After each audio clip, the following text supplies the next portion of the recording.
പുതുക്കിപ്പണിത Vezhapra saint Paul's പള്ളിയിൽ വിശുദ്ധരുടെ തിരുശേഷിപ്പുകൾ സ്ഥാപിച്ചു. യുവാക്കളുടെയും യുവതികളുടെയും വിശുദ്ധരായ വിശുദ്ധ കൊച്ചു ത്രേസ്യയുടെയും വിശുദ്ധ കാർലോ അക്യുട്ടസിന്റെയും പവിത്രമായ തിരുശേഷിപ്പുകളാണ് സ്ഥാപിച്ചത്. ചങ്ങനാശ്ശേരി അരമനയിൽ നിന്നും ഒട്ടേറെ ഭക്തജനങ്ങളുടെ അകമ്പടിയോടെയാണ് തിരുശേഷിപ്പ് വേഴപ്രായിൽ എത്തിച്ചത്. നമുക്ക് ഈ ദേവാലയത്തെ സ്ഥാപിക്കുന്ന വിശുദ്ധന്മാരുടെ തിരുശേഷിപ്പ് ആരുടെയൊക്കെയാണ്? വിശുദ്ധ കൊച്ചുത്രേസ്യ പുണ്യവതിയുടെയും വിശുദ്ധ കാർലോയുടെയുമാണ്. ഈ രണ്ട് വിശുദ്ധരുടെയും പ്രത്യേകത ഈ തിരുശേഷിപ്പ് വത്തിക്കാനെ റോമിൽ നിന്നാണ് ഇത് കൊണ്ടുവരുന്നത്. തിരുശേഷിപ്പിന്റെ പ്രത്യേകത അന്ന് കൊച്ചുത്രേസ്യ പുണ്യവതിയും വിശുദ്ധ കാർലോയും വിശുദ്ധരായിട്ട് പ്രഖ്യാപിക്കുമ്പോൾ അവിടെ തിരുശേഷിപ്പുകള് അവിടെ കൊണ്ടുവരും. അന്ന് കൊണ്ടുവന്ന ആ തിരുശേഷിപ്പിൽ നിന്ന് ചെറിയൊരു ഭാഗമാണ് ഇന്ന് ഇവിടെ ലഭിച്ചിരിക്കുന്നത്. അഭിനയ മാർത്തോമസ് പിതാവിന്റെ പ്രത്യേകമായ ആ എഴുത്തു വഴിയായിട്ട് റോമിലെ ഇടപെട്ടതിന് വെളിച്ചത്തിലാണ് റോമിൽ നിന്ന് ഈ തിരുശേഷിപ്പ് ലഭിക്കുവാൻ ഇടയായത്. 6-ാം നൂറ്റാണ്ടിന് ശേഷമുള്ള തിരുശേഷിപ്പുകൾ മാത്രമേ സാധാരണ ലഭിക്കുകയുള്ളൂ. വിശുദ്ധ പൗലോസ് ശ്ലീഹായുടെ തിരുശേഷിപ്പ് കൂടി സ്വീകരിക്കണമെന്ന് ആഗ്രഹിച്ചിരുന്നു. പക്ഷെ 6-ാം നൂറ്റാണ്ടിന് മുമ്പുള്ള തിരുശേഷിപ്പുകൾ റോമിൽ നിന്ന് കൊടുക്കാറില്ല. അപ്പൊ അതുകൊണ്ടാണ് കൊച്ചുത്രേസ്യ പുണ്യവതിയുടെയും വിശുദ്ധ കാർലോയുടെയും മാത്രമാണ് നമുക്കിവിടെ ലഭിച്ചിരിക്കുന്നത്. തീർച്ചയായിട്ടും ഇന്ന് ദൈവവിളി വർദ്ധിപ്പിക്കുവാൻ മിഷൻ ലീഗ് എന്ന് പറയുന്ന സംഘടന ഒത്തിരിയേറെ സഹായിച്ചിട്ടുണ്ട്. നമ്മുടെ ഭാരതത്തില് പ്രത്യേകിച്ച് കേരളത്തിൽ തന്നെ പിതാക്കന്മാരെല്ലാവരും തന്നെ പറഞ്ഞൊരു കാര്യമുണ്ട്. അവർക്ക് പൗരോഹിത്യത്തിലേക്കുള്ള ദൈവവിളി ലഭിച്ചത് തന്നെ ഈ മിഷൻ ലീഗില് പ്രവർത്തിച്ചുകൊണ്ടാണ് എന്ന് പറയാറുണ്ട്. അതുകൊണ്ട് വിശുദ്ധ കൊച്ചുത്രേസ്യ പുണ്യവതിയുടെ തിരുശേഷിപ്പ് ഇവിടെ വരികയും ആ മിഷൻ ലീഗിന്റെ ഒരു ആഭിമുഖ്യം വളർത്തുവാനും ഏറെ സഹായകരമായി തീരും. അതോടൊപ്പം തന്നെ യുവജനങ്ങളുടെ ഒരു മധ്യസ്ഥനായിട്ടാണല്ലോ നമ്മുടെ വിശുദ്ധ കാർലോയെ കാണുക. അതുകൊണ്ട് വിശുദ്ധന്റെ ആ ഒരു തീർച്ചയായിട്ടും ആ ഒരു തിരുശേഷിപ്പിന്റെ വണക്കമൊക്കെ ആ യുവജനങ്ങളെ നല്ല പാതയിലൂടെ കടത്തിവിടുവാനും കൂടുതൽ ദൈവവിളി വർദ്ധിപ്പിക്കാനും ഒക്കെ അത് സഹായകരമായി തീരുമെന്നുള്ള ഒരു വലിയ പ്രതീക്ഷ ഉണ്ട്. വേഴപ്ര ഇടവക സംബന്ധിച്ചോളം ഇടവക സ്ഥാപിതമായിട്ട് 125 വർഷം പൂർത്തിയാകുന്നു. ഇവിടെ നമ്മുടെ വേഴപ്ര പള്ളിയുടെ ദേവാലയം ശരിക്കും 4ാമത്തെ ഒരു ദേവാലയമാണ് ഇന്നലെ വെഞ്ചരിപ്പർമ്മ നടത്തിയത്.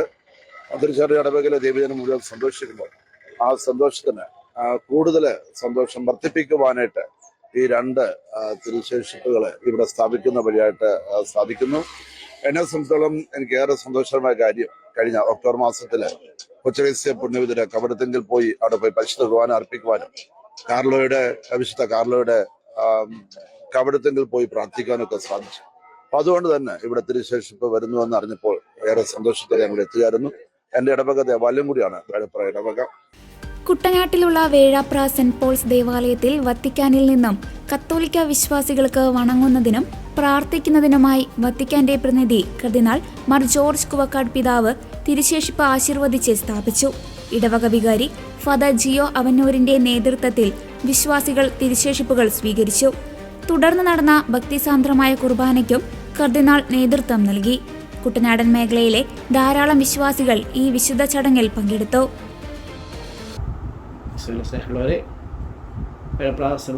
സംബന്ധിച്ച് ഒത്തിരി സന്തോഷത്തിന്റെ ദിവസമാണ്. പണ്ട് ഇടവകയിലെ 2 തിരുശേഷിപ്പുകൾ എത്തിച്ചേർന്നിരിക്കുകയാണ്. വിശുദ്ധ കൊച്ചുത്രേസ്യ പുണ്യവതിയുടെയും യുവാക്കളുടെ കാർലോ അക്യുട്ടസിന്റെയും തിരുശേഷിപ്പുകളാണ് ഇന്ന് ഈ ദേവാലയത്തിൽ പ്രതിഷ്ഠിച്ചിരിക്കുക. ഇന്നലെ 3-ാം തീയതി പുതിയ ദേവാലയം നമ്മൾ വെഞ്ചരിച്ച് കുദാശ ചെയ്തു. ഇന്ന് രാവിലെ 10 മണിയോടുകൂടി കർദിനാള് കുവക്കാട്ട് പിതാവ് തിരുശേഷിപ്പുകൾ റോമിൽ നിന്നും ഔദ്യോഗികമായിട്ട് അംഗീകാരത്തോടുകൂടെ തിരുശേഷിപ്പ് വേഴപ്ര പള്ളിയിൽ പ്രതിഷ്ഠിച്ചിരിക്കുകയാണ്. അവന് കർമ്മയുദ്ധത്തിൽ ഇന്ന് ആഘോഷമായിട്ട് പ്രഥമ ബലിയർപ്പണം നടത്തി. അങ്ങനെ അതിലൂടെ വിശുദ്ധരുടെ തിരുശേഷിപ്പ് നമ്മളുടെ പ്രതിഷ്ഠിച്ചിരിക്കുകയാണ്. വിശ്വാസികൾ അനേകർക്ക് തീർച്ചയായിട്ടും ഇത് വന്ന് വണങ്ങാനുള്ള അവസരമാണ്.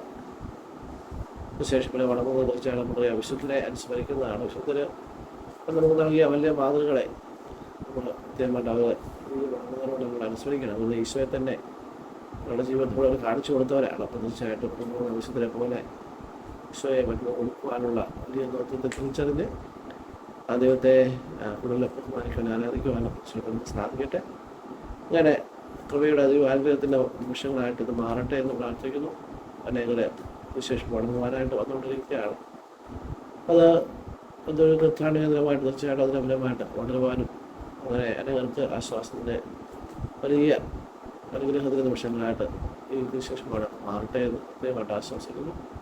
ഇതിന് പ്രവർത്തിച്ച എല്ലാവരെയും ഒത്തിരി സ്നേഹത്തോടൊപ്പം എല്ലാവർക്കും എല്ലാ അനുഗ്രഹങ്ങളും ഉണ്ടാകട്ടെ എന്ന് പ്രത്യേകമായിട്ട് പ്രാർത്ഥിക്കുകയും ചെയ്തു. നന്ദി.